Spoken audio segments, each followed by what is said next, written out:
hoje de como mediar uma mesa, então o processo é pedagógico também, tá? Vai lá, Celso, sei que você vai arrasar.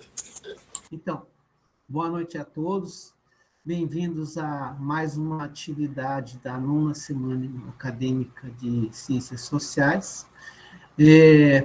Hoje nós temos como convidado o palestrante professor Bruno dos Santos Ramos, né? Bem-vindo, professor Bruno, que foi meu professor de Antropologia 1, tive contato com a antropologia através do professor Bruno, né? E o professor Bruno, agora já mestre, né? Quando o professor Bruno foi meu professor, já era mestre. O professor Bruno atualmente é doutorando em Antropologia Social pelo Programa de Pós-Graduação em Antropologia Social da Universidade Federal de Goiás. Também obteve um mestrado na mesma universidade, né, no ano de 2013 a 2015. Foi bacharel em Ciências pela Universidade do Estado do Rio de Janeiro, de 2008 a 2013. E as outras atividades, atuou como coordenador, consultor técnico antropológico do plano de acompanhamento da execução do projeto Ubuntu no Quilombo Grotão, no TO, no Tocantins, né? Realizado pela Comissão Pastoral da Terra entre 2019 e 2021. É pesquisador associado ao Núcleo de Pesquisa em Extensão em Práticas e Saberes Agroecológicos, NEUSA UFT/CFT. Coordenou a execução das atividades da linha de ação Desenvolvimento Rural e Direitos Humanos no Centro de Referência em Cidadania e Direitos Humanos da UFT, entre os anos de 2016 e 2017, né? E também tem experiência nas áreas de antropologia, direitos humanos e educação com ênfase em gênero, sexualidade e relações étnico-raciais. O tema de hoje é Lugar do Negro, desconstruindo a associação entre periferia e negritude a partir de Goiânia. Então, professor Bruno, bem-vindo novamente, e a partir de agora a palavra é sua. Boa noite de novo, gente. Boa noite, Celso. Realmente, abriu a câmera aqui, estava olhando para o Celso, falei, nossa, Antropologia 1, já faz um tempinho. Que bom te ver aí nessa jornada ainda, Celso, nas ciências sociais. Bom ver todos vocês, todas. Parece até repetitivo, né? Mas vocês sabem que é uma satisfação sempre muito grande para mim estar aqui no curso de Ciências Sociais da UFNT, da UFT, de toda essa diáspora. Queria cumprimentar o colegiado de Ciências Sociais, na pessoa da professora doutora Rita de Cássia, também nos coordenadores, né, da atividade, professora Mariane, professor João Félix. É um grande desafio, um grande prazer estar aqui com vocês nesse momento. Interessante que esses 20 dias eu tenho que estar voltando à discussão da dissertação por alguns motivos, né? Entre eles uma disciplina que eu estou fazendo um doutorado de escrita etnográfica, e me colocaram logo no primeiro grupo para apresentar. Eu falei, eu vou ter que recorrer à dissertação, pegar alguma coisa que ainda está... Tem muita coisa ainda, não publiquei muitos artigos, mais em congresso, mas tem muitas coisas ainda que eu não publicizei da dissertação. E saudar também os alunos e as alunas do curso por terem escolhido, achado lá o meu material. Entreguei recentemente, inclusive, essa dissertação, essa versão revisada lá na universidade, mas é um prazer estar aqui discutindo essa que foi uma grande empreitada que eu escolhi levar no mestrado, né? Bom, eu já vinha de um percurso que eu vinha trabalhando na dimensão do gênero e da sexualidade, meio, né, de forma autônoma, na universidade mesmo. Pode parecer estranho, né, mas mesmo na Universidade do Estado do Rio de Janeiro, né, onde tem a professora Mariane, sabe bem, né, o IMS, né, grandes expoentes na área de gênero e sexualidade, no curso de ciências sociais, eles não estavam mais lá, pelo menos naquele momento, né? Então, me apeguei ali a Cláudia, né, que foi a Cláudia Rezende, foi minha orientadora de TCC, quem deu muita coisa. Iniciei nos trabalhos dela lá sobre gravidez, e aí já vinha o gênero, e eu falei, é você que tem que me orientar, e eu tinha tudo na cabeça, e ela escolheu me orientar. E aí, eu vou começar a apresentação, fiz bonitinho, fiz uma apresentação aqui, para seguir mais ou menos um roteiro para a gente ir conversando. Acho que eu vou fechar a câmera para ficar mais interessante para eu apresentar e falar já algumas coisas. Deixa eu ver aqui. Uma janela. Se aparecer aí, vocês acusem para mim no áudio, por favor. Ah, que responsabilidade, professora, botando o link da dissertação. Olha aí que maravilha. Mas quando a gente chega ao ponto do Alex Hart está citando a gente como referência em meia aula, eu acho que eu já fiz alguma coisa de produtiva nessa trajetória. Mas vamos lá, apresentação. Tá aparecendo, né, gente? Tá sim, professor. Ah, sim. Fiquei pensando, né, a professora Mariane e os alunos e as alunas me deram um tema, né, para inicial, né, o lugar do negro, periferia e negritude. Eu falei que era, e eu logo pensei, né, demorei até um pouquinho, mas respondi à professora que era bastante difícil fixar, até do ponto de vista metodológico, né, para os nossos alunos, para nossas alunas, fixar apenas nesse, assim, mais geral, né. Então, eu fiz uma primeira aproximação que é sobre realmente do que fala, como eu trato esse tema na dissertação, né, que é a associação entre periferia, né, ou periferização, como eu também trabalho lá na dissertação, e negritude, né, isso no contexto da minha dissertação. Então, eu fiz esse primeiro recorte, e hoje, mais cedo, ouvindo inclusive a aula magna do professor Kabengele, outros atravessamentos me vieram em mente para construir essa fala de agora. Então, essa discussão é um recorte dentro da pesquisa qualitativa que eu realizei na cidade de Goiânia entre os anos de 2013 e 2015, com apoio financeiro da Fundação de Amparo à Pesquisa do Estado de Goiás, a FAPEG, que resultou na minha dissertação de mestrado, que foi intitulada, eu pulei aqui, não é possível que eu não vá lembrar de cabeça, tá aqui, No Feirão do Chopp, um estudo antropológico sobre as intersecções entre marcadores sociais da diferença em um bar na região periferizada de Goiânia. Né? Esse estudo, né, é um estudo onde eu vinha, como eu estava dizendo inicialmente, né, agregando outros marcadores, né, eu já vinha trabalhando com gênero e sexualidade, e quando eu resolvi investir no mestrado, eu pensei que eu poderia ainda, não se tinha muito contato, principalmente na UERJ, isso não era uma questão, a interseccionalidade ela chegou até mim pelos aquilombamentos que eu vou comentar em seguida, né, da minha trajetória enquanto discente, enquanto pessoa, transitando na Universidade do Estado do Rio de Janeiro entre 2008 e 2013. Então, a interseccionalidade ela não chegou para mim de forma por uma disciplina ou algo do gênero, né? Ela chegou pelas conversas, pelos grupos de estudos, pelos colegas. Então, quando eu fui para a Goiânia fazer a pesquisa, então eu resolvi colocar em prática uma perspectiva interseccional. Então, algumas coisas que eu preciso mencionar que me eram caras nesse momento na pesquisa, né? A primeira, como eu disse, era realizar uma pesquisa pautada na interseccionalidade, né? E aí eu estava tomando a Kimberly Crenshaw, ou outra pronúncia que vocês queiram dar ao nome dela, né? Que eu já vinha tendo contato através do que eu fazia na universidade, né? E a segunda questão que me era cara nesse momento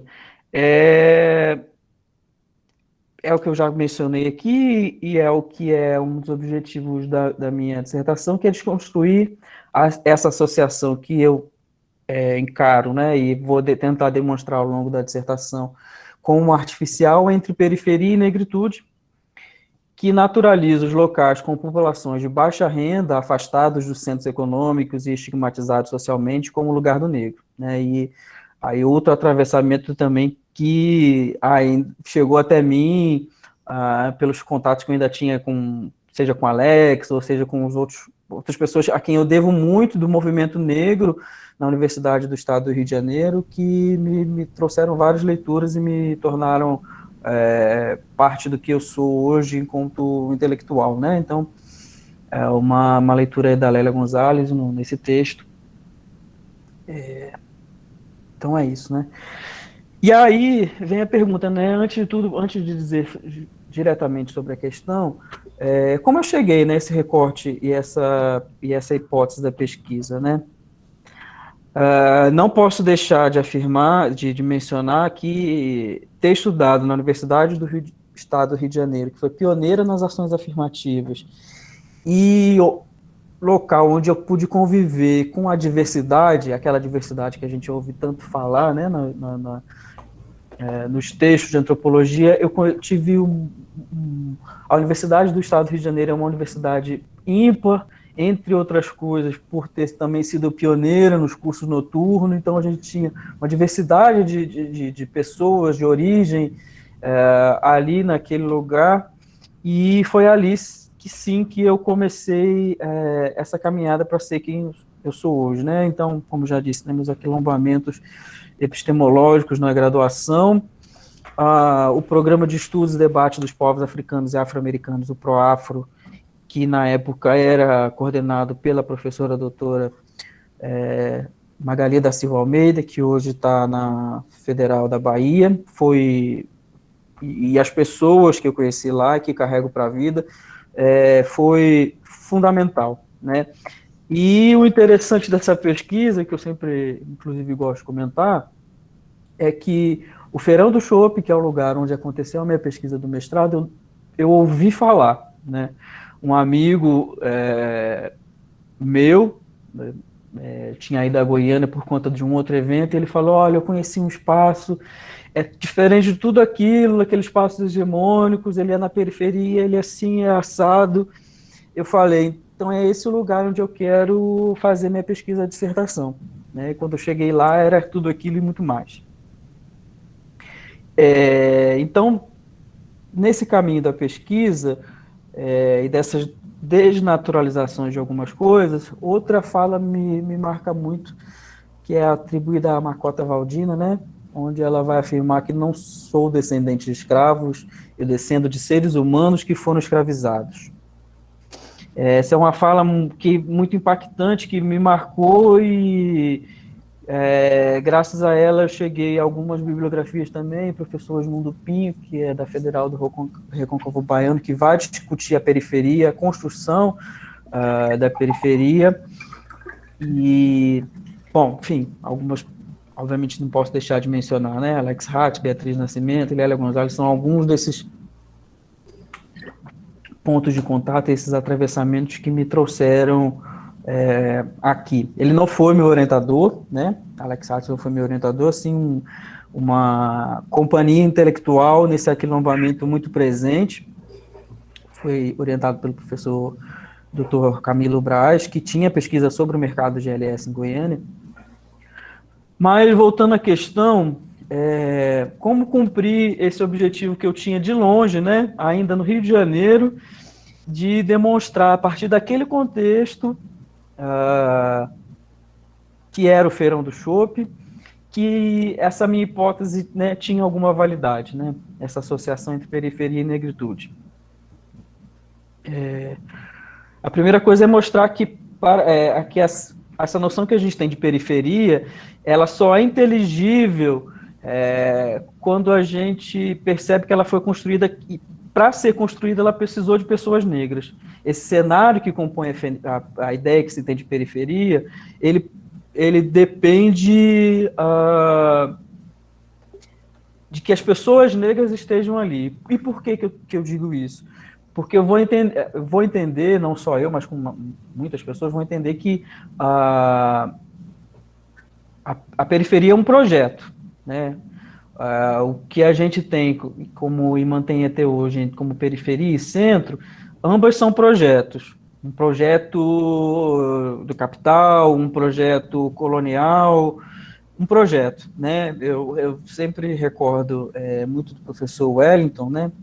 Que trabalhou aí também no contexto periferizado, como prefiro mencionar, né? Na tese dele, ele vai dizer que o Estado estava presente na periferia, o Estado se faz presente em todos os espaços, né? E se mostra em cada um deles da forma como deseja, né? O Estado, o poder econômico, ele se faz presente. Então, essa foi aí começou a ser uma das coisas que começaram a povoar aqui minha cabeça, a me provocar no trabalho de campo, né? Então, aqui mais um pouco ainda do que está lá na dissertação, algum embasamento teórico, né? Essa associação evidencia a manutenção de uma condição social historicamente datada, articulada numa situação subalternizada. Esses lugares são assim chamados por terem uma composição populacional com maior presença negra, o que se justifica na constatação de que há uma superposição histórica, né, entre raça e classe no Brasil. E aí eu vou retomar, né, o trabalho da Lélia Gonzalez e do Carlos Rasenbaum, no Lugar do Negro, onde eles vão dizer que os diferentes modos isso aqui ainda é fala minha, né, os diferentes modos de dominação das diferentes fases de produção econômica no Brasil parecem coincidir no mesmo ponto. A reinterpretação da teoria do lugar natural de Aristóteles, desde a época colonial aos dias de hoje. A gente saca a existência de uma evidente separação quanto ao espaço físico ocupado por dominadores e dominados, né? Então, essa questão da ocupação dos espaços, a forma como se dá, isso vai aparecer, daqui a pouco eu vou comentar com vocês, que ele aparece como um fio condutor na minha dissertação. Ainda sobre citação, né, o lugar natural do grupo branco dominante são moradias amplas, espaçosas, situadas nos mais belos recantos da cidade ou do campo e devidamente protegidos por diferentes tipos de policiamento. Já o lugar natural do negro é o oposto, evidentemente. Das senzalas, favelas, cortiços, porões, invasões, o critério tem sido simetricamente o mesmo, a divisão racial do espaço, né? Vários livros de geografia tem aí na capa, né, aquela divisão que é muito notória em algumas cidades, em especial, sempre vou me procurar remeter talvez ao Rio de Janeiro, né, onde aqueles condomínios luxuosos são cercados, vigiados, e do lado tem as favelas, né, aquelas contradições, né. Ainda, né, nessa questão dessa construção imagética, né, acho que já está começando a aparecer, nessa descrição da Lélia e do Carlos, aparece muito, né, evoca muito esses lugares ao qual se remete, né, o que a gente entende por lugar, o que eles entendem, o que vão entender de uma forma sistemática, vai dizer o Alex Hatch em um trabalho em 2007, né, esse esquema que eles criam, né, bastante didático e pertinente naquele momento, em 82, quando esse texto é escrito. Então, vou trabalhar com o Alex Hatch e vou retomar aí a noção do lugar. Apesar de estar na antropologia, dialogo muito com a geografia, né, ele vai dizer que o espaço, seja qual for a escala, é o lugar onde o indivíduo se reconhece em relação ao local, que por sua vez pode ser a rua, a praça, o bairro, a pequena cidade. Então, nessa direção, essa categoria, né, lugar, ela vai remeter a esse reconhecimento do indivíduo. E aí, dessa questão desdobra, né, através do Cirqueira, que ele vai trabalhar lá em alguns artigos dele a noção de espaços topofóbicos e espaços e lugares topofílicos, né? Que são categorias muito interessantes que me ajudam a pensar, e depois eu posso passar referência para vocês. E essas duas categorias elas representam um pouco aquele se sentir bem ou se sentir mal em determinado lugar, né? Quando a gente chega em algum lugar que você se sente desconfortável, que você sente que não pertence àquele lugar, que você está sobrando naquele lugar, né? Então, essa é o que eles vão chamar, né, de experiência nos lugares topofóbicos, né? Enquanto os lugares topofílicos são aqueles que a gente se sente bem. Então, esse é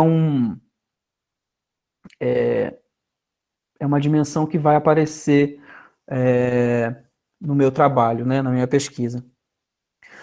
Mas aí, esse então é uma discussão teórica, é algo que está como pano de fundo para o meu trabalho e que me permite evocar algumas questões, né? Então, a dimensão, né, ou essa perspectiva imagética, que é uma das prerrogativas, é um dos atributos que a gente tem que alcançar ao desenvolver um trabalho de cunho etnográfico, né? Então, se não bastasse, como eu costumo brincar, né? Como se já não bastasse a gente ter que fazer todo o trabalho de análise, produção dos dados, análise e redação do produto final, a gente tem que ter uma preocupação estilística, uma preocupação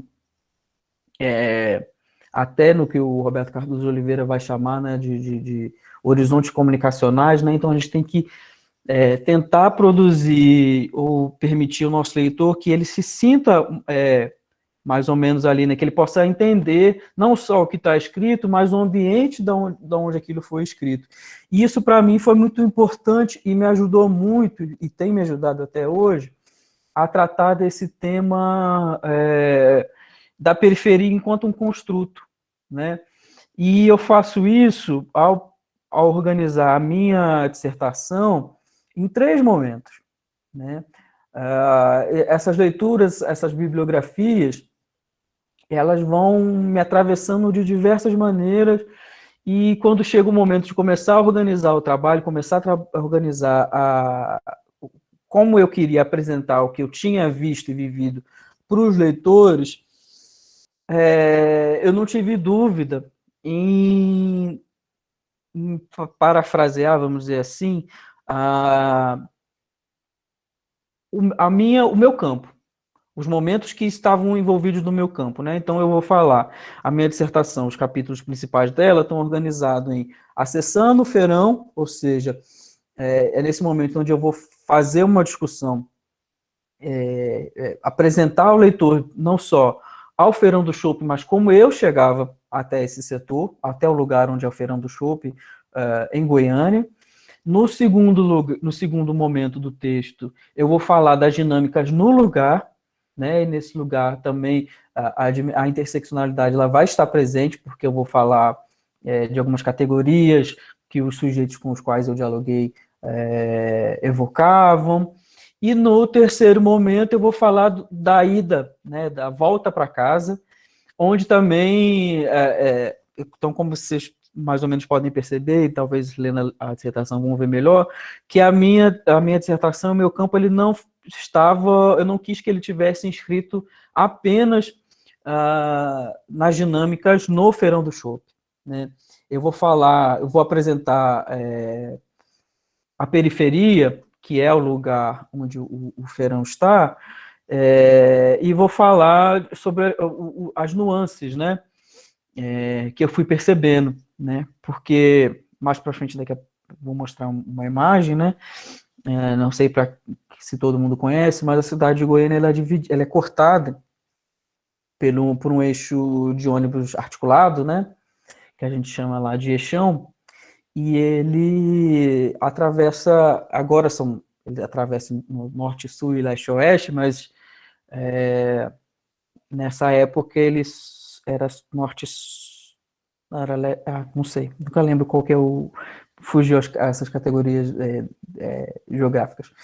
Mas ele saía, ele vinha desde Senador Canedo, que é um município na região metropolitana, né, vizinho a Goiânia, passava por Goiânia, inclusive o Jardim Novo Mundo, que era o setor onde eu morava na época, né, e passava pelo centro, passava por alguns pontos turísticos da cidade, como em frente, né, ao Jardim Botânico, e seguia em direção à outra margem da cidade, já caminho para Inhumas e outros lugares, né? Então, a minha observação ela começava aí, nesse trajeto, porque eu ia percebendo, de novo, essas dimensões que a Lélia me chamou, a Lélia e o Carlos me chamaram a atenção, mas que depois elas ficam muito latentes, que é justamente como que o mobiliário urbano ia mudando, a iluminação pública, o fato de ter ou não ter lâmpada, aquelas lâmpadas piscando, né, que evocam no nosso imaginário toda aquela formulação sobre filmes de terror, né, a pintura, como é que chama? As placas, toda a presença do Estado ali, ela ia na direção de construir um espaço que pudesse representar na nossa cabeça, né, e nos provocar aquela sensação, seja dos filmes de terror, seja do medo, né, aquele medo que a gente tem sobre determinadas situações. Então, escolher distribuir o meu trabalho nessa conformação me ajudou muito a apresentar essa dimensão. Então, né, como diz o ditado, né, uma imagem vale mais que 1000 palavras, né, em vários sentidos, seja a imagem, a figura, a fotografia, ou a imagem que os textos podem produzir. Mas, a título aqui da dinâmica e da didática da palestra, eu escolhi focar em algumas, né? Umas que eu já tinha em mente, outras que eu fui atravessado hoje, ouvindo o professor KB falar na aula inaugural da UFG. Né? Então, a imagem fala pela construção da escrita, né? Então, eu escolhi proporcionar ao meu leitor que ele chegasse ao feirão do shopping comigo, que ele entendesse as dinâmicas interseccionadas ali entre gênero, sexualidade e raça, desde o momento que eu saía de casa e estava exposto, não só eu, mas como outros frequentadores estávamos expostos a toda sorte de fobia, seja o racismo, seja a LGBTQIA+, fobia, preconceito de gênero, sexualidade, não necessariamente sexualidade, né, porque não tinha ninguém fazendo sexo, mas as presunções que determinadas performances remetiam a determinado gênero, diferente daquela expectativa social que se tem. E isso, como ele aparecia durante, com as pessoas que eu tinha, que eu trabalhava, que eram meus interlocutores, isso também na volta, e também, de novo, com a presença falha do poder público ao não oferecer, entre outras coisas, por exemplo, o transporte público, não necessariamente nem o gratuito, que já gratuito já é demais, né, mas pelo menos o transporte público com frequência razoável para que as pessoas possam ir e vir e transitar pela cidade, né. Fato é que muitos dos interlocutores, das pessoas que iam até o feirão, aquelas que não moravam próximo, elas chegavam até lá, mas iam embora mais cedo porque estavam sempre na dependência do transporte público, né? Então, como eu disse, a primeira da imagem fala, né? A primeira dimensão onde eu tomo isso é na escrita, e a segunda é numa outra aí, numa apropriação do eixo, né? O eixão de Goiânia. Então, eu sempre trago as imagens. Esse eixo, ele infelizmente recebe o nome de Anhanguera, né? Nessa imagem aqui não dá para ver, mas numa outra que eu não consegui colocar tem, assim, no centro da cidade, ali na praça, tem uma imagem, né? Como diz? Uma escultura do temido e genocida do Diabo Velho, né? Ou como a gente chama, né?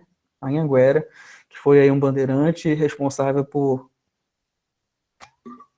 genocídio de de boa parte das populações originárias no Centro-Oeste. Então, aqui, é sobre isso que eu quero falar quando eu falo sobre imagens, né, de Goiânia. E o que me remetia aqui é a praça, é o viaduto na T85, se não me falha a memória, eu nunca lembro qual é a T, mas esse era uma outra imagem de Goiânia que me remetia, né? Como vocês sabem, Goiânia é uma cidade planejada, sabe-se lá o que vem a ser isso, né? Que nível que é esse planejamento? Pelo menos seu centro, né? É supostamente planejado, ou seja, o máximo que eu consigo supor sobre esse planejamento é que o entrecruzamento das avenidas vão te dar mais de um caminho para chegar em determinados lugares, né? Porque elas se cruzam, paralelas e transversais. Então, esse monumento aqui é muito importante para mim, porque ele foi decisivo em ler o que a Lélia Gonzalez estava dizendo, né, sobre lugar do negro e lugar do branco. Esse é um cruzamento de avenidas no setor que é considerado nobre, né, da cidade, o Bueno. Então, a gente vê aqui o quanto de investimento foi nessa praça, iluminação pública, as áreas aí com a floresta, com as plantas, jardins, né? Aqui de novo, né? O Parque Vaca Brava. Aqui já é o primeiro trajeto, né? O eixo corta aqui, passa aí na frente desse parque. Então tem essas imagens, né? Esses usos possíveis da cidade que são previstos apenas uma parcela da população goianiense, e aqui também é Goiânia, né? Essas duas imagens aqui, possivelmente, se vocês usarem aí o serviço de busca no navegador de vocês e botarem Goiânia e colocarem imagens, com certeza vocês vão ver essas duas imagens, e não sei se vão ver essas aqui, né? Aqui já é na feira na 74, é 74? Próximo à rodoviária de Goiânia, terminal rodoviário. Então, são outras imagens de Goiânia que não estão tão à vista quanto a primeira. Então, quando eu penso no lugar do negro, a leitura que eu faço do lugar do negro, eu leio como um projeto, né? Essas imagens, elas me dizem muito sobre um projeto de periferia que discursivamente, imageticamente e sensorialmente provocam nas pessoas as sensações que não precise mais de políticas tão explícitas como apartheid ou o que quer que seja, para produzir nas pessoas a sensação de pertencer ou não a determinados espaços, né? E aí, no que tange essa dimensão desses lugares, né? E essa pedagogia, essa didática da gente aprender aos lugares que a gente pode ou não pode ir e estar e transitar,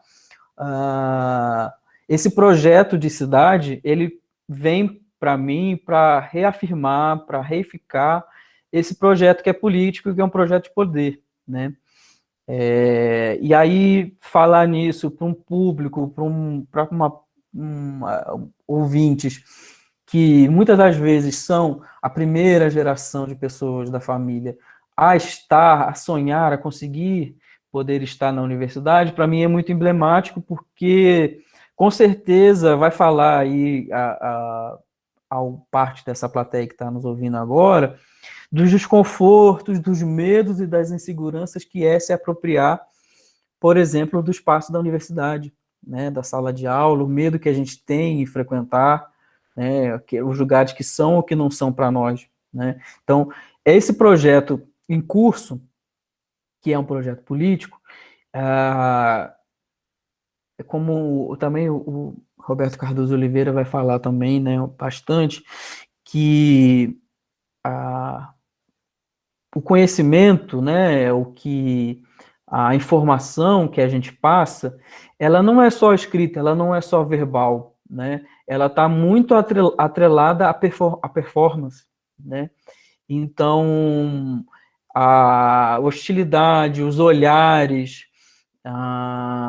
de medo, os olhares de dúvida, todo esse tipo de reação que a gente, digo a gente porque eu também me incluo, né, nesse espaço que a gente passou, que a gente passa ainda hoje, de dúvida, é uma lição, né?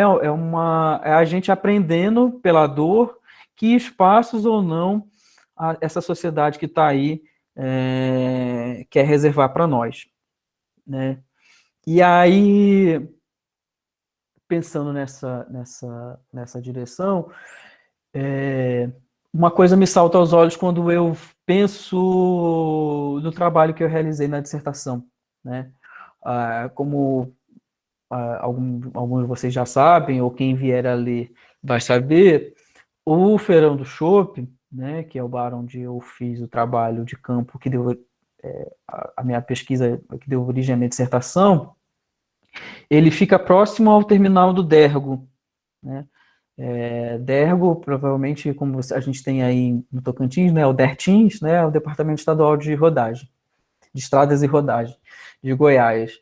Então, ele fica perto da antiga sede do departamento, que ficava nessa região limítrofe do centro da cidade, né, que é uma região que, com a saída desse departamento, né, com a retirada e com a realocação de instituições públicas, do Estado, né, para outras áreas mais, vamos dizer, nobres da cidade, é um espaço que acaba entrando em uma certa, vamos dizer, decadência. Ele está próximo ao centro, mas durante o dia ele é um lugar de passagem, e durante a noite ele a região, não o feirão em si, mas ali as proximidades, ela é a região onde acontece a prostituição na cidade de Goiânia, né? Então, isso, né? O que a gente vê ali, os espaços onde as profissionais do sexo têm que se expor, né, a diversos riscos, a gente vê aí diuturnamente casos de assassinato, de agressão a travestis e transexuais e mulheres cis também, que trabalham como profissionais do sexo, que são agredidas por ter que estar nesses lugares que são os locais do medo, né? Durante o dia você tem um fluxo muito intenso de pessoas transitando ali para acessar o centro da cidade, mas à noite não. A iluminação pública também não. O poder público faz questão de colocar a população que vive e transita ali à mercê do que os Racionais, né, MCs vão dizer no livro deles, né, o gerenciamento da miséria, né? Então, o projeto que o Estado, o projeto de poder que se tem para ser lembrado nesses lugares é esse projeto da mendicância, onde a gente tem que ter o telejornal todo dia, lembrando aos governantes que precisa de iluminação pública, que precisa de capina, que precisa de restauração do paralelepípedo e do asfalto, que precisa da pintura, da sinalização de trânsito horizontal e vertical, e a ausência disso tudo, ou a precarização disso tudo, nesses espaços onde, historicamente, né, a margem foi reservada para as populações negras, infelizmente, em alguma medida, né, e é uma situação que também é planejada, que remete a um plano sofisticado que a gente pode remeter, inclusive, até às leis de terra, né, lá do final da escravidão,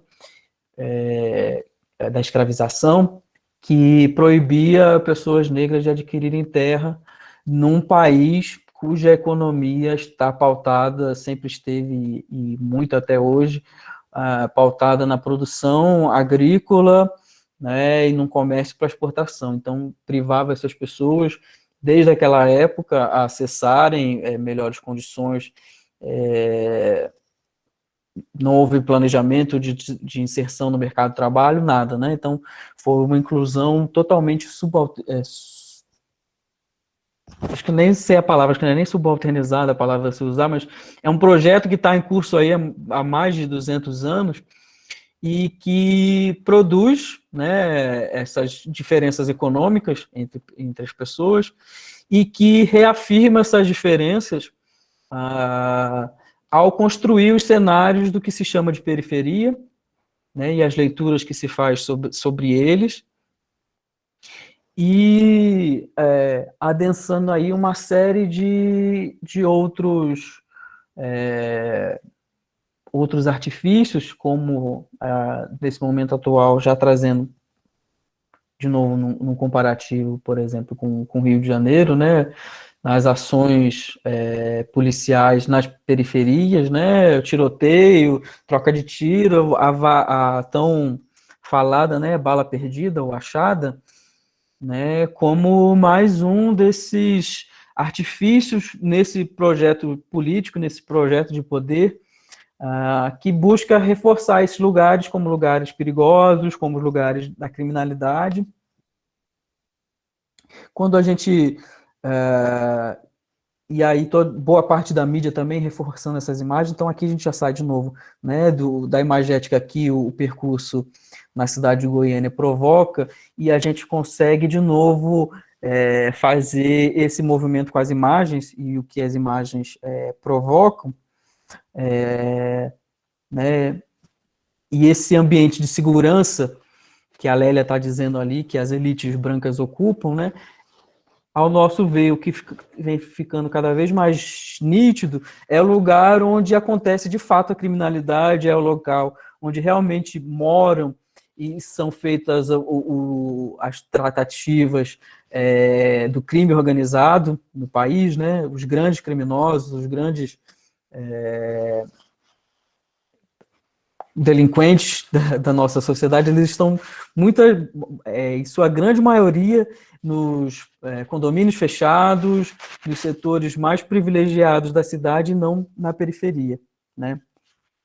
E aí, pensando no que a imagem nos provoca, eu fiquei pensando, eu queria fechar essa fala hoje, indo para outro lugar, né?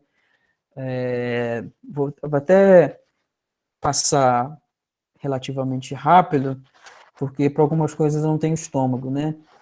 De tudo que essas imagens aqui, elas falam, né? Tudo que elas provocam, tudo que elas reafirmam, né? Dessa associação artificial entre negritude e periferia, negritude e pobreza, tudo isso, né? Elas estão presentes nos livros. Essa imagem aqui, última, ela é muito... Vários dos meus livros do ensino fundamental sempre tinham essa imagem, né? E eu fico pensando por que não imagens como essa, ou então não imagens como essa, né? Da rainha Nzinga, né? De onde vem, inclusive, a palavra ginga, né? E antes de terminar essa apresentação, e falando sobre o lugar do negro, eu queria fazer compartilhar com vocês uma outra reflexão que está nesse vídeo aqui. Deixa eu ver se eu acho.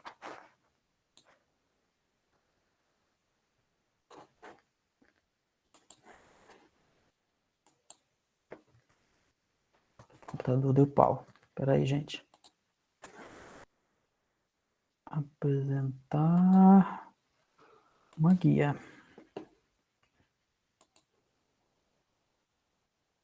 Vou fechar meu microfone também.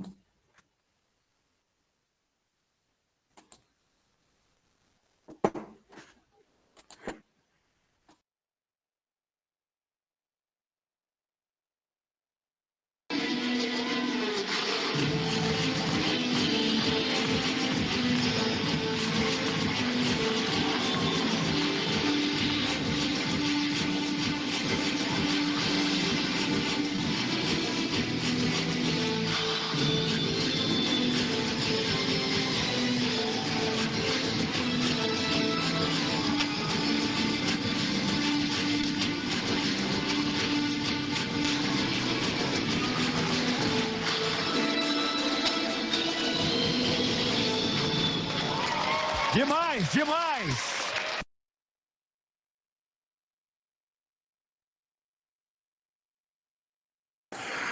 E é isso é um pouco do que né, do que eu havia me comprometido a falar, a trazer sobre a minha pesquisa e também um pouco do que esses atravessamentos, como diria o grande Cardozão, que os imponderáveis da vida na pesquisa e na apresentação eles me remetem, né? Tá aí Rebeca e seu lugar como a número 1, né, a primeira ginasta do mundo. E isso é muito significativo, isso fala do baile de favela, que é, para mim, a universidade está sendo reformulada, que a presença das mais diversas matizes, estou vendo minha mãe abrindo a câmera ali, ó, que as mais diversas matizes de pessoas, de entendimento, de conhecimento, de formas de existir, elas promovam o grande baile de favela na reformulação de currículos, e tornar a universidade, tornar a academia um lugar prazeroso, né, para todas as pessoas, né, que a gente possa devidamente incluir, e não só incluir como ação ação afirmativa de acesso, mas também uma ação afirmativa de permanência, e principalmente uma ação afirmativa que represente nossos alunos e nossas alunas no currículo, né? Eu acho que era isso que eu tinha um pouco para falar para vocês hoje. Agradeço a paciência e é isso. Professor Bruno, obrigado por suas palavras.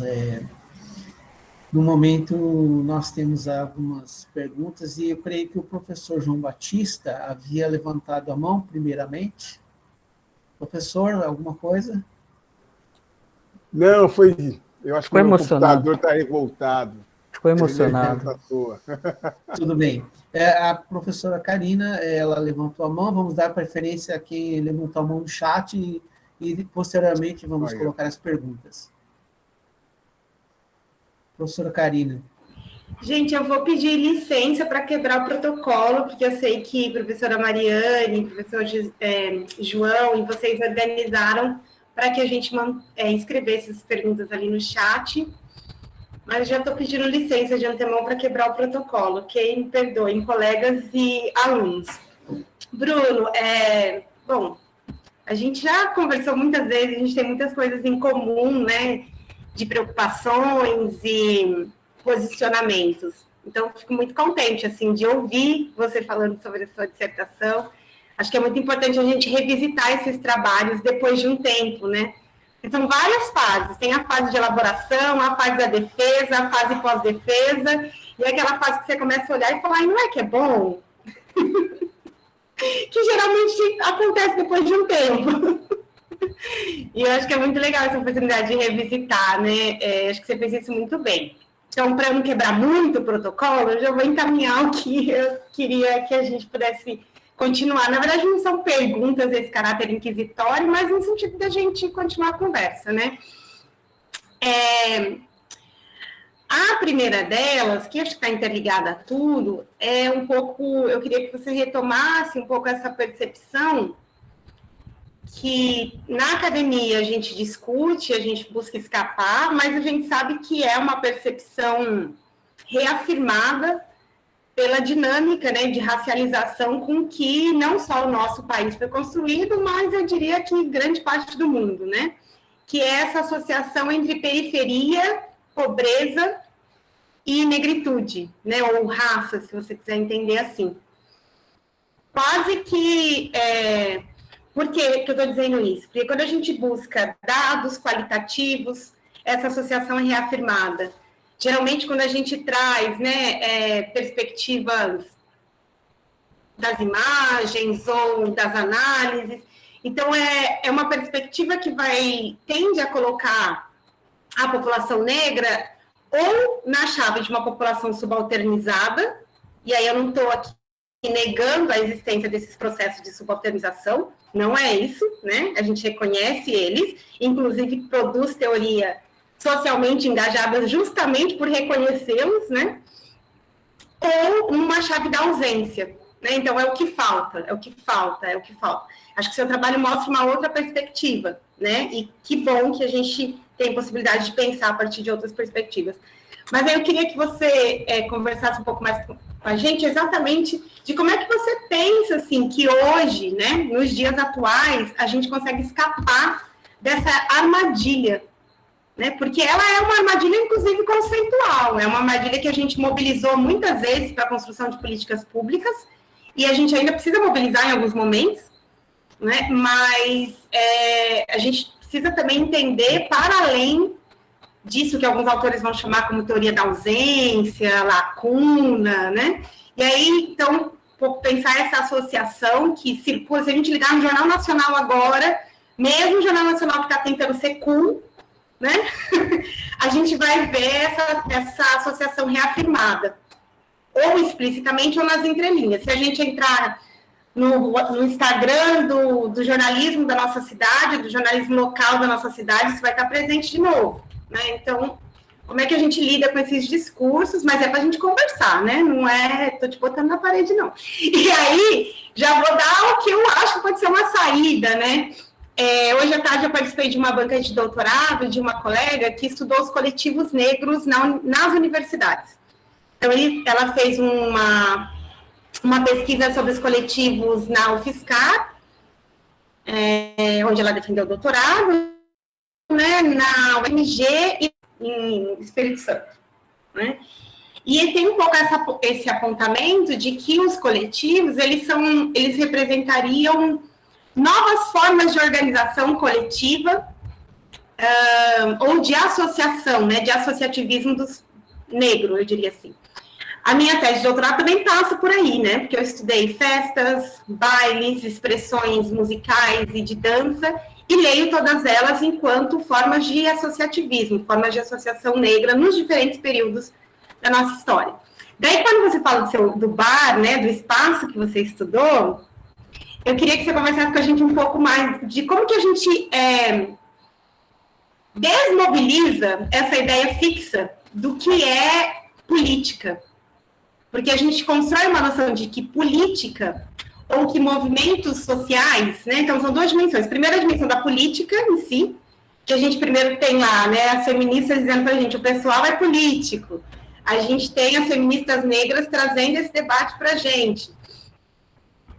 Mas, para além disso, a gente tem uma noção de que um bar não pode ser um espaço onde se constrói política, que um baile não é um espaço onde se constrói política, que uma festa é um lugar só que você vai dançar samba rock, que não tem política ali, né? Porque, então, eu queria que você conversasse um pouco com a gente como é que a gente areja essa noção, né, do que é política, a partir dessa perspectiva que eu tenho me interessado muito, e acho que vou continuar por aí durante muitos anos, que é pensar a estética como política, né?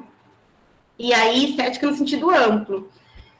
Enfim, acho que são isso, já quebrei muito o protocolo, estou super feliz de te ver aqui.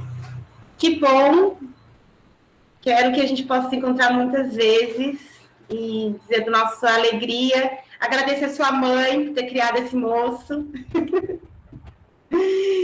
E ter, né, dado conta dele numa região tão distante, né? Foi se embrenhar, como diz minha mãe, vocês foram se embrenhar longe de casa e foram ficando, né? E que bom que elas topam essas nossas propostas de vida. Então, obrigada para sua mãe, obrigado, querido. Beijo. Como a gente faz? Celso vai coordenar um bloco, ver que tem algumas coisas aqui no chat, como é que é a dinâmica? Bruno, eu acho que você poderia responder primeiro essa questão da professora Karina, porque ela coloca vários pontos, né? E depois nós temos até o momento mais 3 perguntas posteriores aí, depois da sua resposta. Tá. Eu penso, Karina, obrigado pelos comentários, né? Eu estou muito envolvido, gente, na leitura assim, do velho Cardozão, sabe? Desses momentos da interpretação, é o momento da escrita, o momento da reformulação na forma dos diários, depois da escrita do texto, depois o que a gente faz depois, que ele vai dizer que são outros momentos de reelaboração desse material, e eu vou vendo algumas nuances que vão surgindo, né? Algumas coisas que o campo me diz sobre esses reforço de algumas identidades é uma questão também que eu vou discutir lá na dissertação, que vai apontar para o fato de que dentro daquele espaço, depois vocês vão ler lá o bar do Joãozinho Mercedes e toda a trajetória dele por Goiânia, que eu conto um pouco disso lá com a ajuda do Camilo, mas ele vai dizer que ele era um bar que ficava lá no centro de Goiânia, e por ele não tratar, e aí vem de novo, né, e é uma coisa que inclusive eu acabei de pensar, por ele não discriminar as pessoas, né, quando ainda se chamava GLS, vamos dizer assim, elas foram vindo, quem conhece ali a Praça Universitária, né, tem PUC e o UFT e o UFG, assim, entremeadas. Então ele tratava bem, as pessoas vinham. E as pessoas vinham, chamava mais amigos, os amigos vinham. Só que aí começou a incomodar. E ele tinha um espaço que ele era proprietário, começou a incomodar, e as pessoas acionavam o Estado através da vigilância sanitária e faziam denúncias corriqueiras, repetidas vezes. Então, ele vai ser uma figura em Goiânia que ele vai mudar. Aí daí ele não aguenta a pressão, ele vai para um primeiro espaço, na saída perto ali do campus 2 da UFG, para quem conhece, e depois ele vai para essa proximidade do Dergo, né? Então, algo que eu custei a entender é justamente isso. O terminal do ônibus chama Dergo. Eu falei assim, Dergo, eu naturalizei, né? Dergo. Depois de muito tempo que eu fui ver que era o Departamento de Estradas e Rodagens de Goiás. E como que a instituição mudar de lugar, como que isso implica na presença do Estado, na presença das ações de quem tem poder. Né? E isso gerou uma requalificação do espaço, vamos dizer assim, porque juntou, né, com esse abandono, que é político, que eu disse, né, o gerenciamento da miséria. O Estado ele se mostra ali ao fazer as pessoas mendigarem por alguma determinada direito. Então, a gente está sempre lembrando do Estado ali nesses espaços, justamente porque ele não quer agir com a mesma rapidez que ele age em outros lugares. Né? Então, essa foi uma primeira dimensão que me apareceu. E tem uma outra dimensão muito interessante, Cá, que diz muito também de políticas públicas, que é assim, é um espaço que, vamos dizer, as pessoas reconhecem como sendo voltado para essa população. Mas várias pessoas lá dentro, quando começava a conversar, ou como você via a dinâmica, elas chegavam para outras pessoas, o cara falava para o outro, assim, que via na intenção do flerte, ele falava assim, eu não curto. Isso foi algo que me chamou a atenção, porque fugiu daquele lugar que a gente conhece como a pessoa que está fingindo que está fazendo uma performance ou está se fazendo difícil. Não, a pessoa realmente não curtia. E depois eu comecei a entender que o Feirão dos FOP era o único espaço que oferecia lazer para a população do entorno. Então, existia um grande percentual de pessoas, uma relação bem razoável de frequentadores e frequentadoras, que iam lá para assistir, para ouvir a apresentação de samba que tinha ao vivo no domingo à tarde, ou iam assistir sábado à noite N apresentações que tinham, entre elas forrobóis, que a gente ouve muito aí em Tocantinópolis. Os forrobóis estavam sempre lá, então as pessoas acessavam aquilo por falta do que a gente está chamando de políticas de lazer.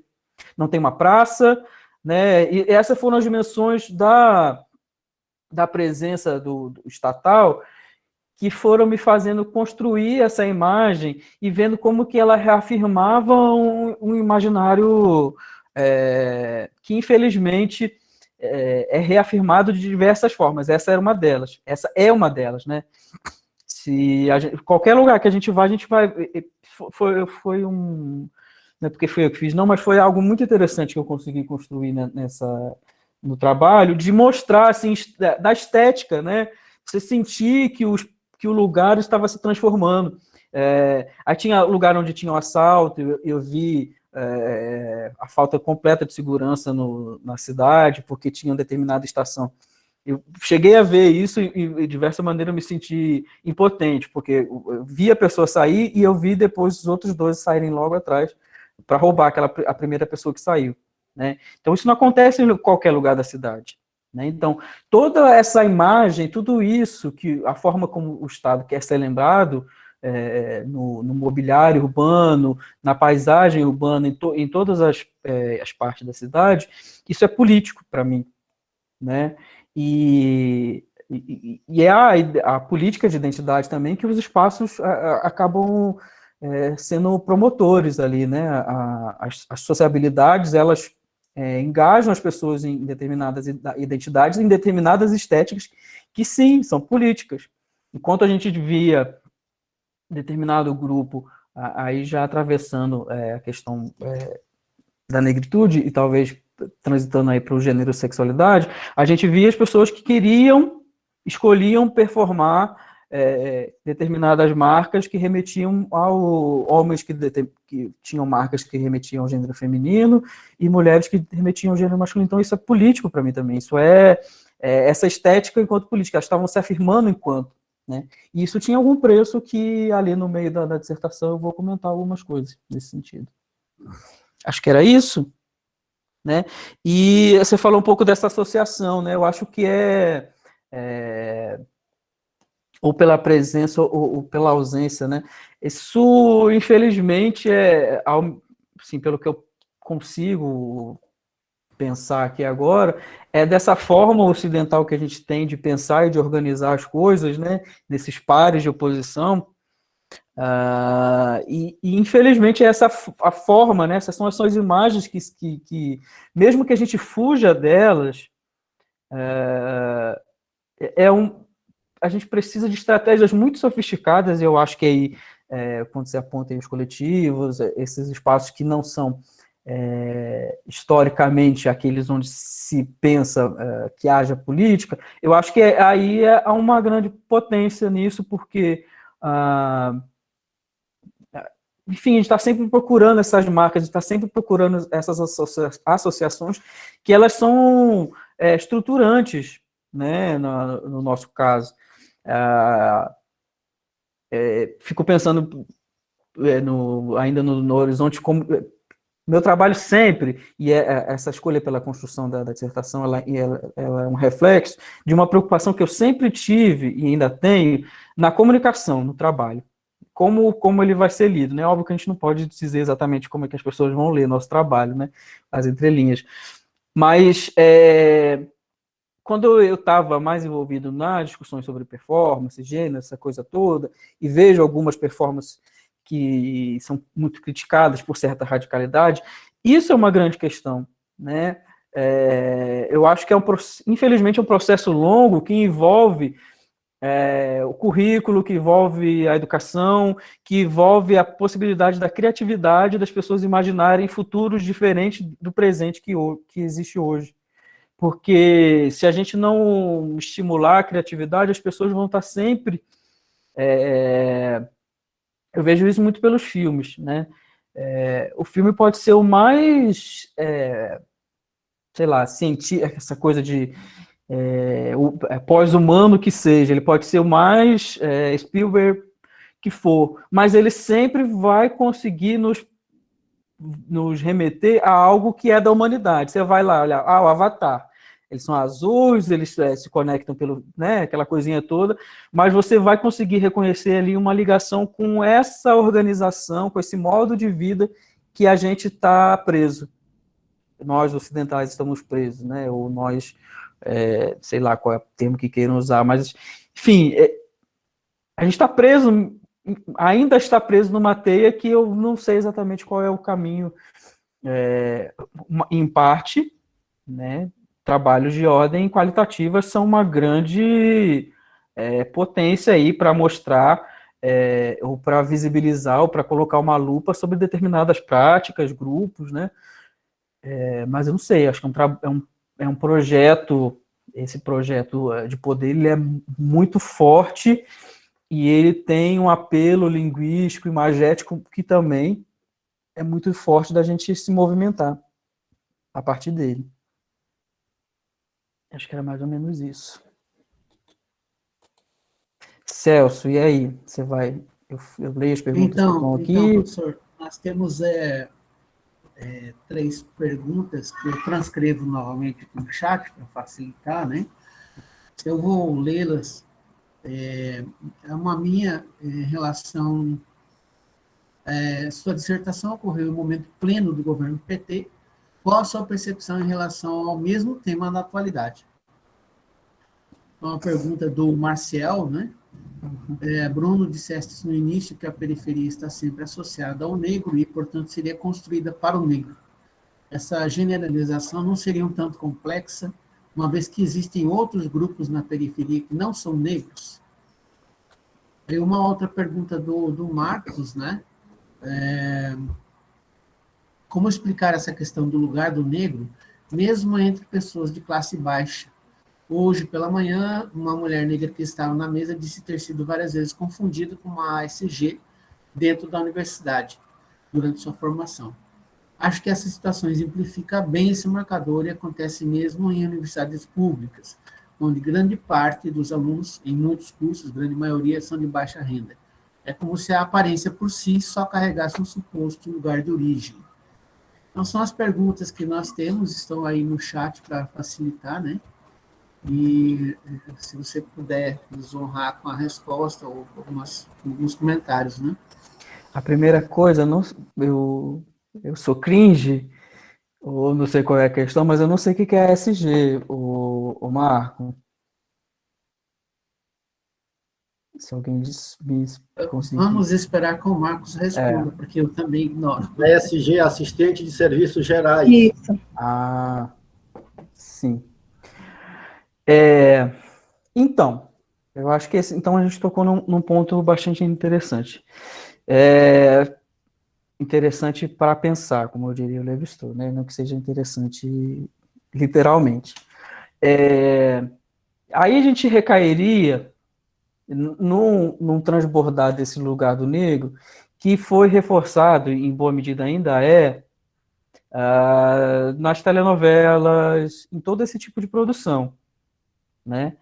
Que ao mesmo tempo, lazer e socialização.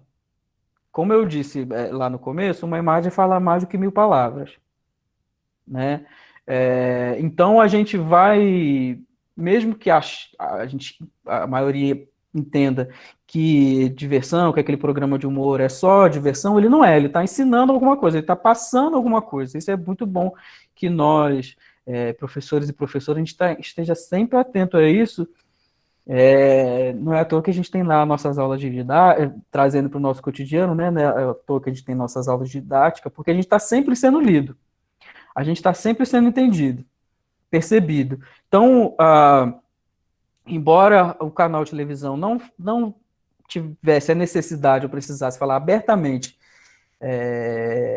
que estava reforçando determinado estereótipo, ele estava e as pessoas entendiam, porque estava vendo sempre uma mulher negra em determinado papel, um homem negro em determinado papel, e uma pessoa branca num outro tipo de papel.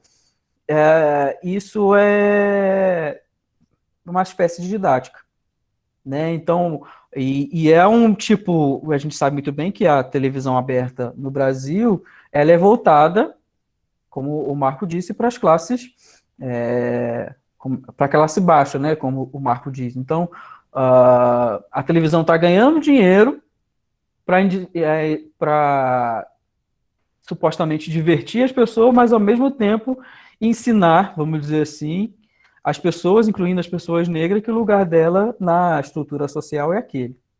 Isso falando de uma forma muito genérica, tá, gente? Eu acho que a gente, não sei se estou sendo um tanto quanto estruturalista, mas eu ainda vejo a gente muito preso a determinadas imagens que foram criadas e vêm sendo reafirmadas ao longo da história, né? Então,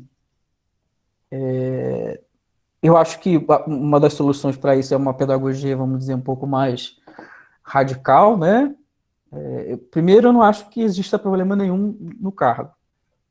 Não, e também não acho que a senhora ache, mas esse tipo de associação, essas expectativas sociais, elas forjam, né?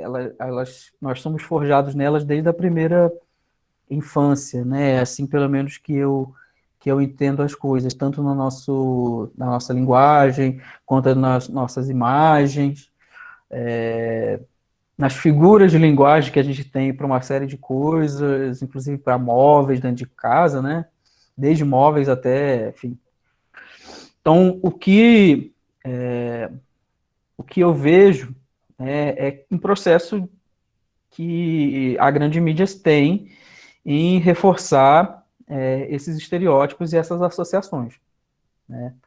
Que vem graças a muito esforço, nada vem de graça, nem o pão nem a cachaça, como dizia a letra.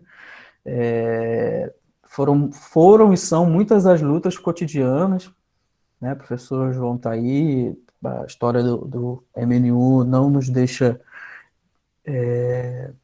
passar essa história em branco, literalmente. São muitas as lutas dioturnas em busca de mais espaço, de representação, de representatividade em todas as esferas da atuação na vida social e buscando com isso mudar, né, essa chave de entendimento, né? Então, eu acho que quando o Marco diz, né, que uma mulher negra que estava numa mesa ter sido várias vezes confundida com uma ASG dentro da universidade, em certa medida é isso, e em certa medida produz essa experiência traumática, né, com a universidade que todos nós vivemos, aquela desconforto com esse espaço que nós sabemos que existe. Deixa eu lembrar aqui. Você falou do estereótipo. O Marcial disse, né? Disseste no início que a periferia está sempre associada ao negro e, portanto, seria construída para o negro. Essa generalização não seria um tanto complexa, uma vez que existem outros grupos na periferia. Obviamente que ela é complexa literalmente, viu, o Marcel? Porque a realidade, ela é complexa, né? As generalizações, elas sempre são falhas, né? Inclusive, um dos trechos que eu passei ali, que traz uma fala, né, uma interpretação do Alex Hatch sobre os escritos da Lélia Gonzalez e do Carlos, ele vai dizer, por exemplo, que, em boa medida, ou em alguma medida, essa associação, né, lugar do negro, lugar do branco, ela não é mais exatamente assim, porque existem outros atores sociais, outros movimentos que vêm surgindo aí, os povos, né, da água, da terra e do campo, que também são associados aí à periferia. Uma coisa que eu sempre acho muito interessante também, que é uma fala, por exemplo, do professor Wellington, né, onde ele consegue traçar aí alguns paralelos nessa periferização, vamos dizer assim, que acontece historicamente com o negro e que acontece também, por exemplo, com populações indígenas. Então, a periferia urbana, boa parte das vezes, ela tem essa associação, né? E porque nas representações que se tem a nível de poder, né, a nível de comunicação, esse cenário, vamos dizer assim, que eu narrei um pouco aqui, esse espaço mal iluminado, rua sem sinalização, as fachadas, essa coisa toda, ele, no imaginário, ele não cola tão bem se não tiver essa presença, né? Aí um pouco quer dizer, não é que eu não gosto, né? Eu leio um pouco sobre a dita geografia cultural, né? E ela vai dar aí algumas indicações para que os lugares, né? Eles nunca são neutros, né? Tem sempre o elemento humano, ele tem sempre os outros seres e elementos físicos que compõem aquele ambiente. Então, no imaginário que se tem de periferia, é justamente esse. E basta a gente ver, em boa medida, né, os noticiários, como eles vão se remeter a pessoas lidas como negras e pessoas lidas como brancas em determinadas situações, né? Então, existe todo um complexo, como você mesmo disse, existe toda uma situação, uma rede de relações muito complexa, inclusive é por isso que elas são complexas, para serem eficazes, né, que vão construindo essa trajetória. É óbvio, né, que existem, como a professora Karina disse aí, uma série de movimentos e de políticas e de ações individuais ou coletivas, horizontais, né, que buscam sair dessa cilada, mas é algo que a comunicação de massa, como o próprio nome diz, ela vive reforçando para nós alguns desses estereótipos. Então, enfim, essas supostas, né, confusões, para mim isso não é confusão, isso para mim tem outro nome, para mim é racismo, né? Na sua que vai ser percebido numa das no quanto que isso impacta na pessoa, né, na pessoa que ouve isso. Como eu disse, não é necessariamente um problema na função, no serviço, né, mas em sim toda a imagem que se traz junto com ela, e a associação que acontece aí, ao a gente afirmar, né, confundir a pessoa como sendo isso ou como sendo aquilo, isso impacta na estima, na autoestima da pessoa, isso tem implicações, né, isso é um pouco o que eu consigo pensar. A gente falou, vocês falaram, por exemplo, né, na universidade, eu falei aqui do lugar do negro e outras coisas, e de novo, né, volta aqui ao ponto sobre as representações que a gente tem nos próprios livros didáticos, né, nos próprios materiais que a gente tem, a forma como acontecem essas representações e o que elas nos provocam. Eu acho que, para não me alongar também muito, eu acho que tem uma questão do Celso, né? Você perguntou, você disse que essa minha pesquisa aconteceu na plenitude do governo, né? Do PT. A percepção em relação ao tema da dissertação de maneira geral ou da questão racial? Seria uma percepção relacionada com o momento político atual, né? Mas desses temas que estão atravessando aí a dissertação, gênero, sexualidade. Exato, os temas que estão atravessando. Que eu creio que nós temos um outro momento onde provavelmente há alguns impactos na mesma situação. A gente vive um momento onde até agentes, governos, instituições ditas, a gente poderia chamar, sei lá, de conservadoras ou de direita, essas instituições ainda assim asseguram essa questão da pesquisa, né, não como o fim da pesquisa em si, né? Pesquisas em ciências humanas e sociais, por não serem entendidas como dando certos retornos, como outros tipos de pesquisas produzem, elas vêm sofrendo ataques e já não é de hoje, né?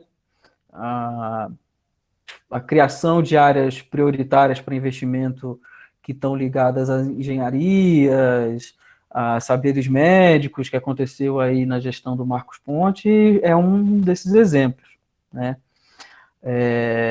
Então,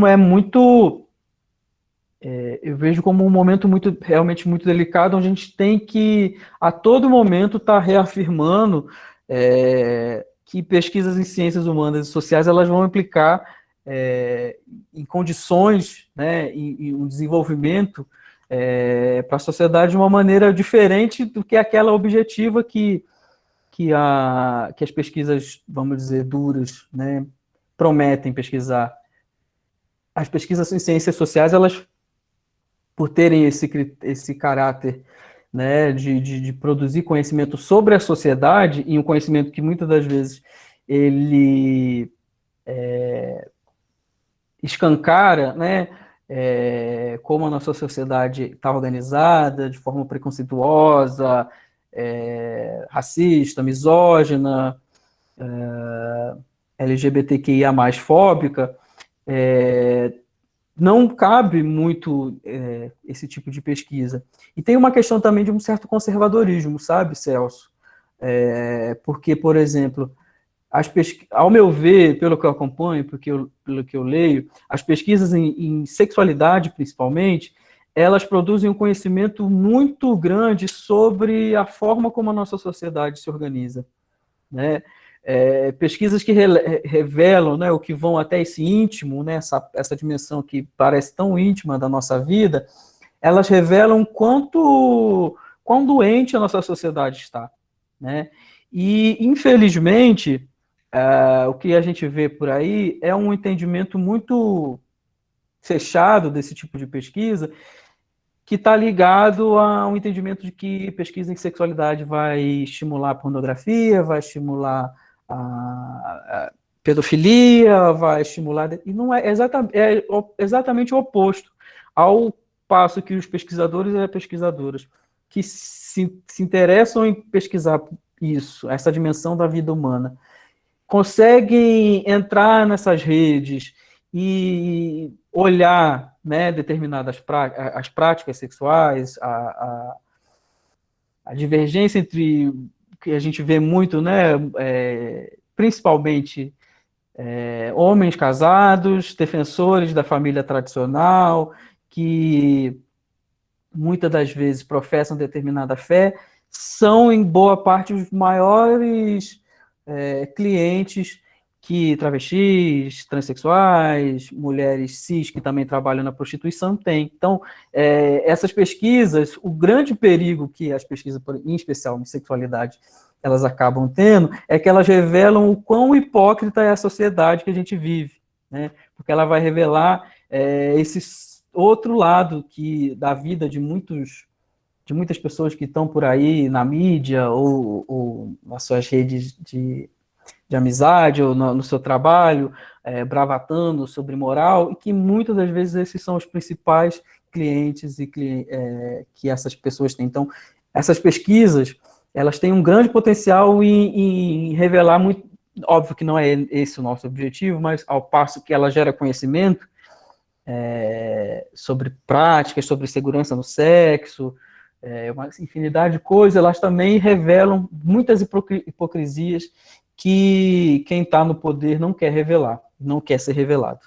Então, eu acho que esse é um dos motivos disso agora, porque é um governo que se elegeu na promessa de um conservadorismo, é um governo que se elegeu com uma pauta muito moral e que está sofrendo muito porque foi criado em relação a ele uma expectativa de uma moralidade muito impecável, e o mundo real vem revelando outras coisas e eles estão sendo muito cobrados, e aí vão esses processos.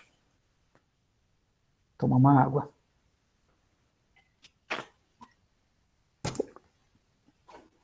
Acho que é isso. Obrigado, professor Bruno. Eu creio que não nos dirigiram novas perguntas até o momento. Nós gostaríamos de agradecer a sua presença, né?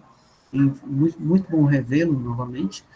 Gostaria de saber se a professora Mariane tem algum comentário, se ela está ainda. Estou sim. Estou vendo você fazer a belíssima condição dessa mesa. É uma alegria também para a gente, Bruno, que foi nosso colega aqui, e a gente espera que tenha muito sucesso nessa sua trajetória, né, Bruno? E que tão logo possível retorne aqui como professor efetivo. Sabe que esse movimento também de fazer os alunos coordenarem esses espaços faz parte do processo formativo, assim. E aí, tanto parabenizo ao professor Bruno pela apresentação, né, da sua dissertação, uma parte da sua dissertação. É sempre tão bacana poder voltar nesses momentos, e parabenizo também ao Celso pela mediação dessa mesa. Eu acho que a gente cumpre, né, esse ciclo formativo. Eu estava falando para o Celso antes da mesa começar, que eles estão muito mais com os pés para fora da universidade do que propriamente dito dentro da universidade, né? E poder, professor Bruno, ouvir pesquisas de pessoas, cientistas sociais que já passaram por esses espaços de formação, como fazer um evento, como escrever uma dissertação, como apresentar posteriormente a sua dissertação numa linguagem acessível para essa ambiência acadêmica, é muito importante. Então, assim, fica a nossa gratidão por você ter aceito esse convite e você estar aqui nesse momento compartilhando com a gente. Eu, particularmente, professor, vejo muito da tua pesquisa de mestrado, ela me faz relembrar com muito carinho da minha própria pesquisa de doutorado, nesse movimento em que eu também estive circulando nas periferias da cidade de São Paulo, pensando também em dispositivos de sexualidade, só que entre mulheres, assim. Então, eu te ouvi falar e eu lembrei muito do meu capítulo 4 do doutorado, da minha tese de doutorado, porque se aproximam demais. E eu gosto de ressaltar, se você quiser comentar, fica à vontade, se não quiser, já estiver cansado também, dessa desconstrução que também lembra a professora Karina, de que a periferia, ou as periferias, porque nunca é uma só, universal, né, acima de todos, que representa tudo que pode ser um espaço periférico, ela enseja muita potência, muita vida que pulsa, né, vida que tem muito para ser mostrada. E aí vem um pouco na toada das duas últimas atividades que a gente teve, a sua é a terceira, de que a gente está falando de um lugar também que pode ser considerado, interior do Tocantins, uma periferia, mas que nem por isso a gente precisa pensar esse espaço tocantino como um espaço de ausências, de faltas. Tem, mas não só. Tem muita vida, tem muito para se ver, muito para se falar, muito para se pesquisar, e eu acho que esses movimentos da gente trazer essas pesquisas desses outros lugares, você de Goiás, eu de São Paulo, a Rita de Belém, ontem o professor Milton estava aqui falando de Belém também, né, Karina também de São Paulo, de que o mundo não se encerra ali no final do Rio Tocantins.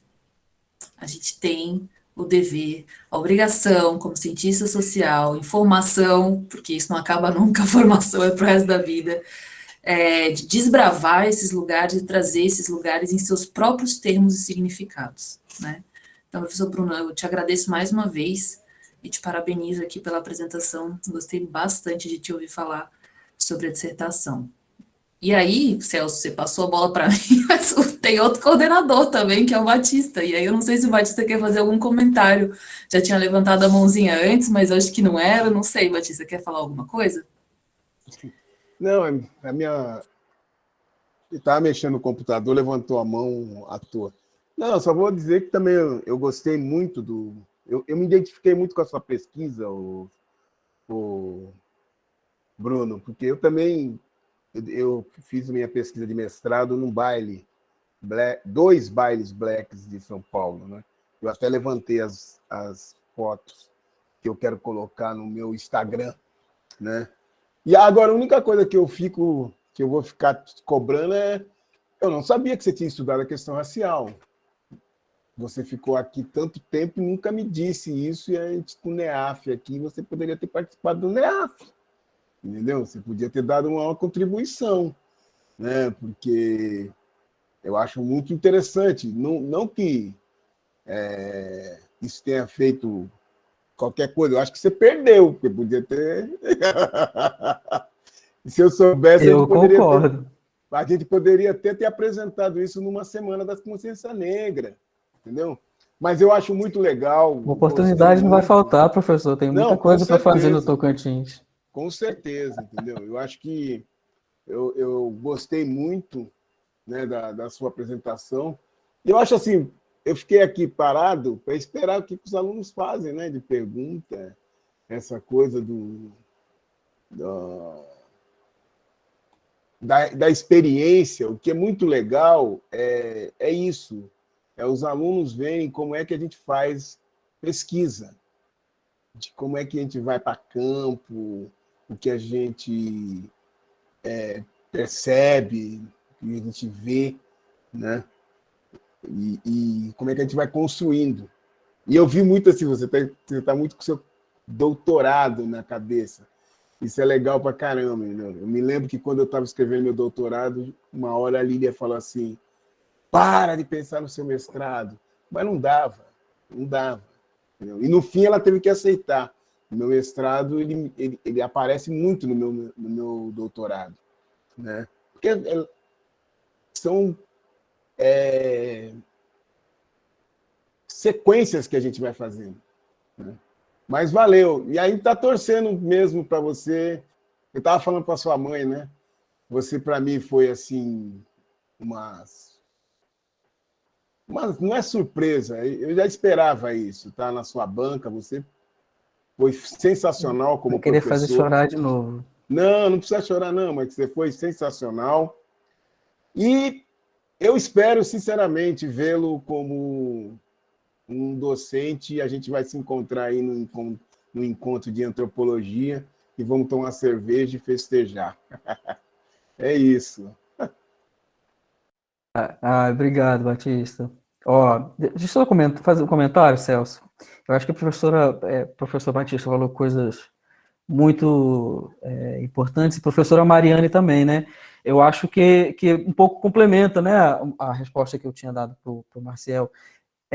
Quando a gente fala nesses lugares, eles são esquemas dessas formas massivas de comunicação, né? E é por isso que eu afirmei em determinado ponto da minha apresentação, quando a professora Karina falou, é justamente isso, que no qualitativo, né? E é óbvio, né? Puxando a sardinha aqui para a nossa brasa, mas ao evocar as experiências em cada contexto que a gente vai entender como que as categorias se reformulam, como que elas reaparecem. Então, eu estou tratando de uma maneira... fui buscar trabalhar nessa pesquisa indicativo que eu já tinha de que, nesse contexto da periferia, existiam outras marcas, existiam outras distinções internas, né? Vai sair agora, possivelmente, um artigo onde eu vou tratar da categoria bagaceira, né? Que é uma categoria que aparece no meu campo. Tem uma outra categoria, que é a categoria Cafuçu, que eu particularmente não gosto de ficar reafirmando, porque em si ela traz uma série de associação entre... Ela é o clímax dessa associação entre periferia e negritude, né? Ela é uma categoria evocada em muitos circuitos, principalmente não heterossexuais, para reforçar uma determinada masculinidade de um determinado homem, de uma determinada classe social, e com determinados marcadores raciais, né? Mas essas são as categorias que o meu campo trouxe para dizer, olha, dentro do arco-íris não é só amizade, né? Existem muitas formas de distinções. Essas foram duas que eu consegui trazer, que o meu campo permitiu trazer. Mas esse trabalho, de forma muito generosa, eu tenho retornado a ele, né? Eu acho que começar pela essa questão da periferia, que a professora Mariane comentou, eu estava no Rio de Janeiro, fazendo um processo seletivo, querendo fazer um processo seletivo para Goiânia, para o mestrado em Goiânia, porque lá tem o Sertão, que é referência em gênero e sexualidade, então queria ter esse aporte, e eu escolhi fazer essa intersecção com raça, justamente porque eu queria avançar nessa direção, e eu escolhi fazer num campo, num lugar onde eu só ouvia falar. A primeira vez que eu fui foi quando eu fui morar em Goiânia, né? Justamente porque eu tinha essa hipótese, através desses atravessamentos, dessas leituras com a Lélia, que historicamente essas imagens foram criadas, então eu imaginava que era aquilo que eu ia encontrar, e eu encontrei isso e muito mais. Inclusive a metodologia, os imponderáveis da vida, que eu falava antes de entrar no campo, né? Isso falando para os nossos alunos, né? Eu falava assim, não, já fiz a minha graduação, já trabalhei com esse campo, juventude, gênero e sexualidade, e aí eu fui fazer uma entrada no campo num outro contexto, com outros marcadores, e eu tive que estar, entre outras saias justas, viu, Mariane? Como diria a Aline Bonetti, sabe?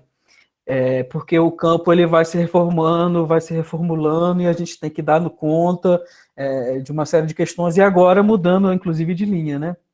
E alguns desses marcadores me acompanham, mas é isso, a gente tem que fazer escolhas, né? Nosso trabalho em ciências sociais, a gente tem que, ao mesmo tempo, trazer dados consistentes, fazer um argumento forte, e ainda ser um tanto quanto roteirista, né? E cenógrafo, porque a gente tem que tentar trazer o leitor junto com a gente para se sentir naquele ambiente. Eu estou de parabéns, ainda fazer a observação e participar ao mesmo tempo. A gente é muito bom. E é um treinamento excelente. Só tenho isso a dizer. Professor Bruno, gostaria de agradecer em nome da coordenação do nosso evento, né? Obrigado pela sua participação. E, como a professora Mariane falou, eu estou praticamente com o pé fora. E talvez eu possa lhe encontrar novamente aqui, seria um prazer. Nós vamos encerrando por hoje, né?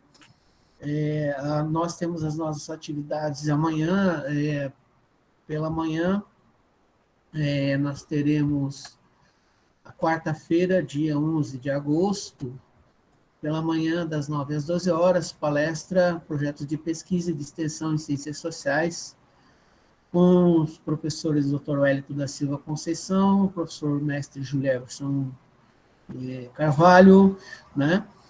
E na parte noturna, nós teremos, aliás, temos uma parte à tarde também, o debate com os discentes, né? Experiências no meio acadêmico, dificuldades, acolhimentos e formação dos discentes do curso de Ciências Sociais.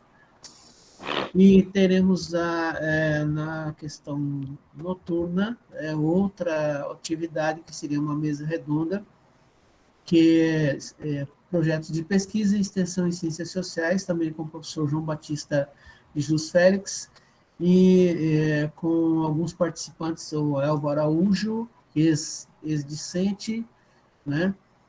E o professor Dr. César Alessandro Sagrino Figueiredo, né? E a professora Maria Leal Pinto, cientista social também. São as atividades de amanhã, do dia de amanhã. Então, o dia de amanhã ele vai ser fechado, desde cedo até à tarde, né? E a professora Mariane coordena a foto final. Boa noite a todos. Coordeno sim, Celso. Boa noite, gente. Antes de sair, gente, quem puder abrir a sua Só um câmera pra minutinho, gente... Mari. Pode falar. A mãe do Bruno pediu para falar. Claro! Claro, por favor. Não li, por favor. Agora vocês vão ver quem que eu puxei, gente. Não, eu vou falar só uma coisinha. Só a emoção que eu estou sentindo desse lado. E agora sim, eu vejo que valeu muito a pena eu emprestar meu filho para vocês, para que ele se tornasse esse homem que ele é desse tamanho, mas como homem e como professor, ele é de sabedoria, ele é gigante. E o orgulho, né? Que eu estou aqui vibrando com cada palavra que ele está falando ali, e com o carinho que vocês têm com ele, pelas palavras que vocês estão falando com ele, eu estou muito feliz, muito agradecido. Longe dele há muito tempo, porque ele fica mais para lá do que na minha casa, né? Quer se esconder dele, fica na minha casa, vocês não vê. Mas é feliz da vida, porque eu sei que ele está transmitindo saber, que ele está transmitindo conhecimento, que ele está participando de um mundo que é aonde amanhã as crianças vão estar olhando para ele, para todos vocês aqui, como eu estou, olhando assim, sabe, embriagada com tanto conhecimento de vocês. Eu juro que quando ele foi para fazer ciências, eu não gostei muito da ideia, porque eu achei, no meu mundo não era muito isso. Mas hoje, conhecendo Quênia, conhecendo tanta gente, né, Cecília, todo mundo que vive com ele, eu vejo que foi a coisa mais certa que ele fez. Eu tenho que admitir que errado era eu. Ele estava certo, tá? E parabéns para todos vocês, e que Deus abençoe a cada um de vocês. E continuem nessa luta, porque precisamos de muito conhecimento, a gente precisa entender, né? A gente que é mais velho, é difícil entender, mas a gente consegue. Ó, João, você me fez chorar do lado de cá, Karina, todos vocês estão falando aí comigo, as meninas também me fizeram chorar. Filho, parabéns, te amo, e continuo te emprestando para o mundo, para que você seja essa bênção que você é. Ó, você é meu garoto, como dizia teu pai. Teu pai estava certo. Um beijo para vocês. Deus abençoe, tá? Beijo, mãe. Participação inesperada. Estou me sentindo, gente, no... Como é que chamava lá que o Faustão tinha? Arquivo confidencial. Arquivo confidencial. Arquivo confidencial. E outra coisa, gente, vocês não sabem que ele é pedreiro também, tá? Ele fez a obra.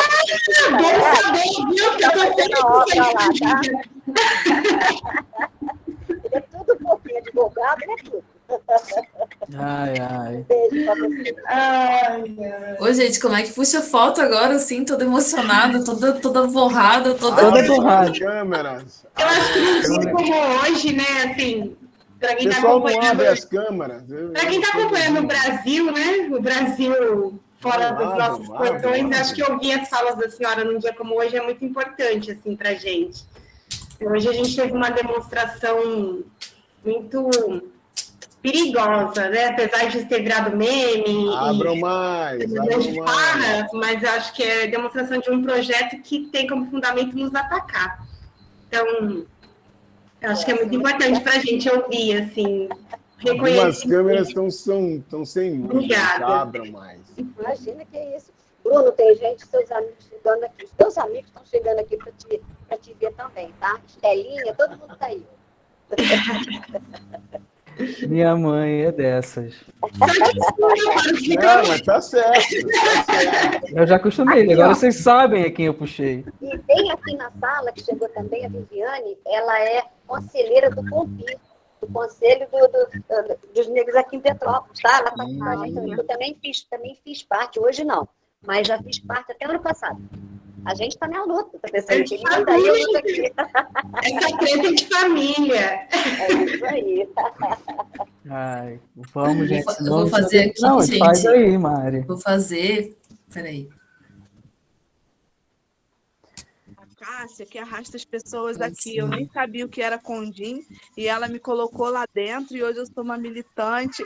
Eu estou fazendo sociologia e tudo assim. Eu devo essa mulher que é maravilhosa, né? Eu tenho gene muito forte, às vezes eu brigo com ela no grupo, mas eu sou cria dela. É isso.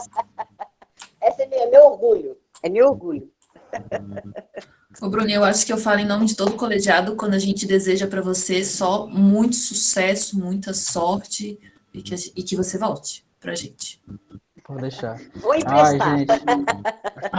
Volta pra gente, Bruno, não vai embora. Estou voltando.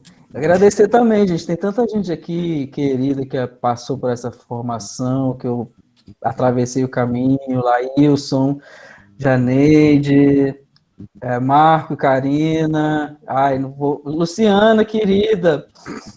É só agradecer a todos vocês, do curso de Ciências Sociais, do colegiado. Era para ser uma palestra e virou um arquivo confidencial, né, gente? Faz É parte. o amor que não, você não falou de outras imagens, a gente precisa pensar em outras imagens sobre a universidade também. Exatamente. A universidade não pode mais ser essa coisa hermética. Vai feita ter- de gente sente. Vai ter muito baile de favela na universidade, professora Karina. As imagens, meu querido, foi você que propôs. A gente só está seguindo essa onda. Então eu vou parar de gravar. Agradeço mais uma vez ao Bruno, parabenizo ao Celso pela conclusão também da condução dessa mesa e desejo a todos e todas uma excelente noite. Fiquem bem, fiquem com saúde. Ficaremos. Beijo para todo mundo. Suas irmãs Beijo. estão te mandando beijo.